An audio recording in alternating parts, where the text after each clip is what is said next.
are not your enemies, guys. The natural hair community is quick to condemn something, and people are also quick to just take it and not really experiment and explore these things, you know, for their individual selves and see if it works for them. Pretty lady, African woman, first time I saw you, I told myself. Hi guys, welcome back to my channel. If you're new here, thanks for stopping by. You're very welcome. My name is Emma. But before we move on and before you forget, if you haven't done this yet, please hit the subscribe button below and the notification bell right next to it so you don't miss out on weekly content. And now that has been said and done, we can move on. So in today's video, I'll be sharing with you guys some of the things that I have stopped doing to my natural hair that has helped my hair thrive even better. But while I am telling you guys all these things, I will also be pre-pooing my hair for wash day. So this is going to be like a pre-poo with me chit chat, I guess. But let's get right into it. So before we start, I'll just show you guys what I am using for pre-pooing this week. I'm doing like a hot oil treatment and a detangling pre-poo this week, and this is the hot oil treatment I'm using. It's DIY, and I just wanted like just pure oils in this hot oil treatment, so there are no herbs or Ayurvedic powders or anything. This one has just 3 oils: olive oil, avocado oil, and palm kernel oil. I'm using the Aunt Jackie's In Control moisturizing and softening conditioner. This conditioner is supposed to be like a rinse out conditioner, but it works perfectly well for me as a deep conditioner and also as a pre-poo. So for me, it's like a 3-in-1. So what have I actually stopped doing in my natural hair journey? So the first thing I've stopped doing is actually skipping shampoos. So you know how in the natural hair community they'll tell you shampoos are not good for you, there's no need to shampoo every time, it strips your hair off of its natural oils, yada yada yada. Guys, I shampoo my hair every wash day. I just stopped skipping. Guys, if you hear any noise, any car, any bikes, just forgive me. I shampoo my hair every weekend, every wash day. I don't skip shampooing because I have oily scalp and I'm so prone to product buildup and like sebum overload on my scalp. So I know that I cannot really go a long time without washing my hair. Like my scalp won't even let me do that. Also, I started to think about it, right? Like we shampoo, we shower every day using shower gels, bathing soaps, whatever. And I know for a fact that those things strip our bodies of the lotions we have, and they also strip our bodies of the sebum that would have been produced in the period when we haven't, you know, showered. And we would still use oils, our body lotions to get moisture back to our skin. So at some point I just did not understand why anyone would tell me not to shampoo my hair. It just wasn't working for me. I feel like I need to point this out, especially if you're using moisturizing shampoos, right? Well, let me speak for myself. I use moisturizing shampoos and I'm fine. Like I can shampoo my hair every time. The second thing that I stopped doing, I do not use co-washes. Like I've completely gotten rid of co-washes from my hair regimen, from my hair care. I don't know how people do it, but you know, it works for people. It just doesn't work for me. I remember the times when I used to co-wash, and after each co-wash I would just feel like something is wrong somewhere. My hair just never felt clean. It felt, I feel like the best way I can explain this is, you know how when you go out, like run errands on a very hot day, and then you come back sweaty, and instead of you to shower, like using like a shower gel or bathing soap or something, you just use like milk, pour water on your body, use the milk on your body, and then you rinse out your body and come out. Like you're going to feel disgusted, and that was just how my hair felt that period. I don't think I'll ever buy co-wash with my money. If at all I buy a co-wash, I've probably seen reviews of that co-wash being a good detangler, and I would use it as a pre-poo just to detangle my hair. But co-washes don't work for me. Like nah, my scalp needs to be clean, okay? And what cleans my scalp? as shampoos. The third thing that I've also stopped doing is I've stopped using clay washes as a replacement for shampoo. So I haven't gotten rid of clay washes completely. I still do clay washes about once a month or twice a month, or just when I feel like my scalp needs some, you know, extra detoxing and stuff like that. I would use a clay wash. Guys, if you see me looking down, I have a mirror here just to so I see what I'm doing. After I use clay washes, right, and I rinse out my hair felt all right. But the moment I started to put products like, you know, my moisture routine, my hair would just feel very heavy. Guys, the period when I used to skip shampoo, let me just generalize this, the period when I used to skip shampoos, right, like I was suffering. I was honestly suffering that period because my scalp was just always on fire. My scalp was always irritated. My scalp was never happy. And I was just so frustrated because I'm like, I'm doing everything. I'm giving you everything you want. Like, why aren't you just behaving yourself?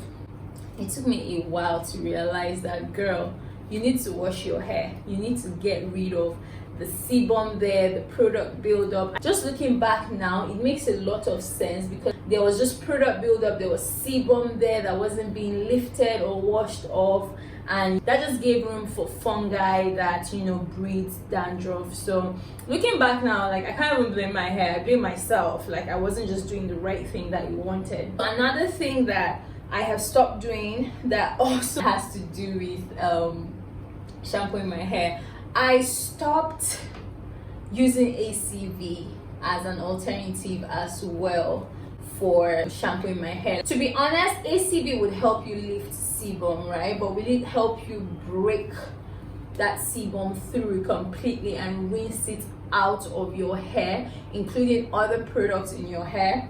I don't think so. So I completely stopped using ACV as an alternative for shampoo.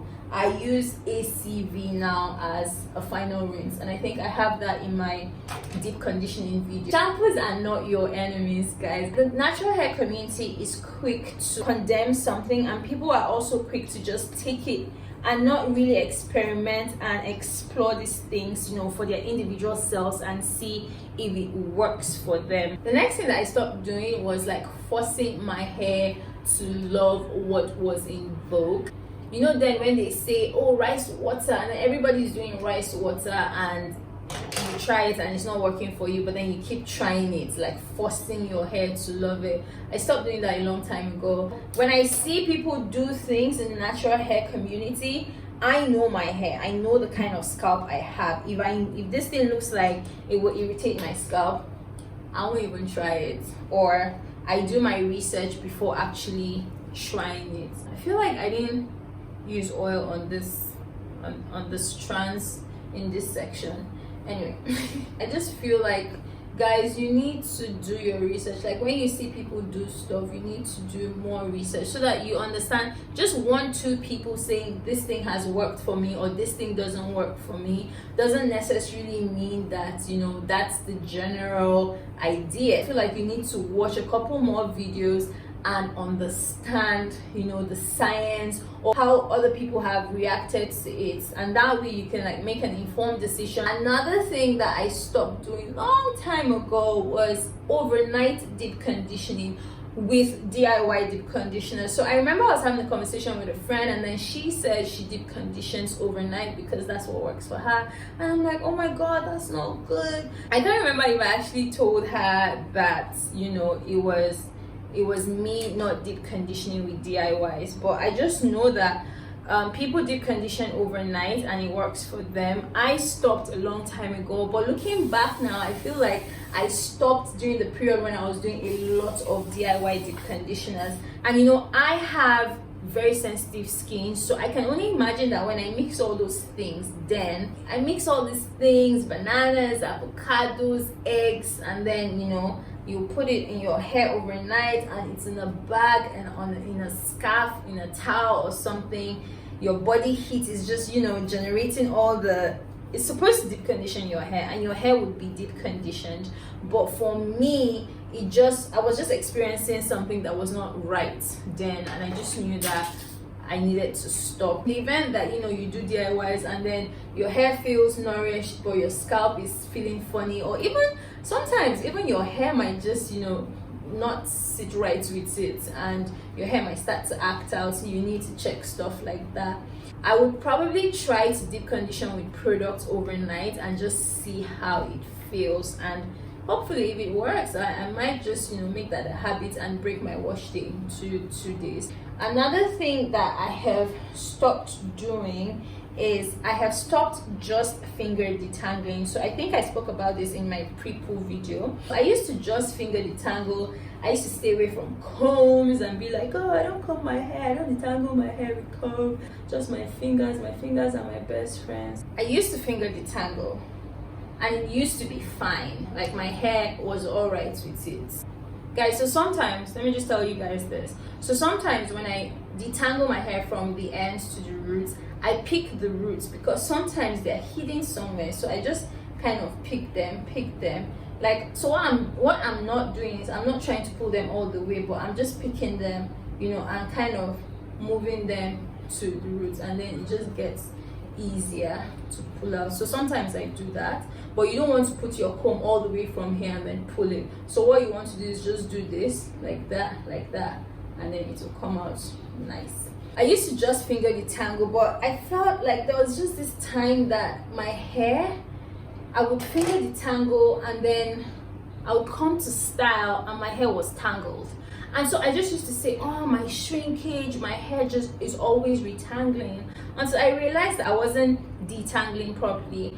And it just, so I feel like the longer your hair gets, the more detangling it would require. And also the fuller your hair gets, the more detangling it will require. Also, what happens with people who have fine hair is that they tend to, their strands get to tangle more than people who have thicker strands. Now I finger detangle and I use combs. Like, I'm not even scared of combs in my hair, and I will detangle with a comb, with a brush at every wash day.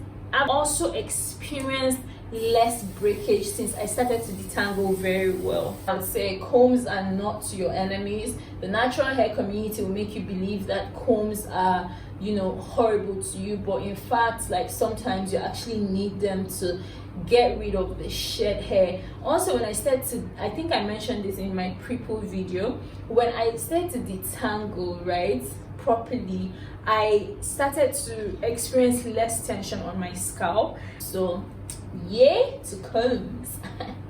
But obviously, guys, don't use combs on dry hair, okay? Don't, like, at all. Like, don't even use combs on wet hair if your hair does not have a good product with good sleep. So the next point, which I think is point 8, is that I have stopped fluffing my hair with combs. You know how you twist your hair and you're unraveling it to get like a bump twist out, and you're like fluffing it for volume? I used to do that every day, and then I'll end up just putting my twist out in a bun because I would ruin it. And then after putting it in a bun, when it comes to detangling or wash day, like, I would just experience the worst tangling ever. So now what I do is I fluff with my fingers. So I unravel the twist and then just take my time to separate them. I never use a comb to like fluff for volume because that just ends up ruining it. And to be honest, I don't know if I was doing something wrong. I don't know if I was doing it the wrong way. But I've actually tried. I've tried all, like, you know, I've actually researched and tried what everyone. Guys, when you experience things like this, just put a conditioner there so that it helps melt it. And there you go. And then, yeah, see, that's what you should do. So I've tried everything and I don't know, it just doesn't work, guys. I've tried. So I've actually stopped doing that, and obviously because I've stopped doing that, I've experienced less tangles, less knotting, less breakage, less tension on my scalp. So the last thing that I've stopped doing is actually being scared of moisture in my hair. Before, I would be like, oh, I don't want moisture overload, and then I would be so careful with like re-moisturizing my hair like in between my wash days. Girl, what was wrong with you? Like, and when I say moisture, I don't even mean like products. I don't mean just loading up products in your hair. I mean simple spraying your hair with water in between your wash days, and just, you know, lightly putting oil in your hair will do you a lot of good. It won't do you any harm. I know that my hair loves moisture, and if you were concentrating on like my hair when I first started and how dry it looked and how it looks now, you would know that my hair is happy with moisture. So it doesn't, like, I don't even play with moisture when it comes to my hair, because I know that is what it wants. So guys, you need to really listen to your hair. You need to do more research. Just because people are saying this works doesn't necessarily mean it will work for you. Don't force it. Like, if you've used it on your hair once, twice, and it's not working, please revert back to what works for you. Just focus on things that work for you. So thank you guys for pre-pooing with me. I would let you guys go now. Thank you for watching. If you liked this video, don't forget to give it a thumbs up and share with your friends and your family members. And if you haven't subscribed yet, don't forget to subscribe. And yeah, guys, let me know in the comment section what you guys have stopped doing that has strangely, you know, been so beneficial to your hair. I would like to know, please, because maybe someone needs to tell me to stop doing something or to do something. But yes, thank you guys for watching, and I'll see you in the next one.